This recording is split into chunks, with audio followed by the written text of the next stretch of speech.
नहीं गिने सबल बलहीन अनाथ रुदीन करे नित क्षीण रात अरुदिन में सब भूल जाए उपकार हाँ एक छिन में द्विपायन क्रोध उपाया द्वारावती नगर जलाया मन समता भावन आया हो मुनि नरक पद पाया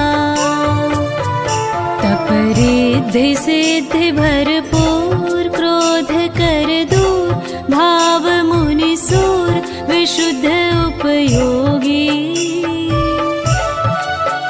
सब मारन ताड़न सहजन के योगी मुनियोत्तम क्षमा विचार सहे दुख भार क्रोध को मार दयाचारी दश लक्षण धर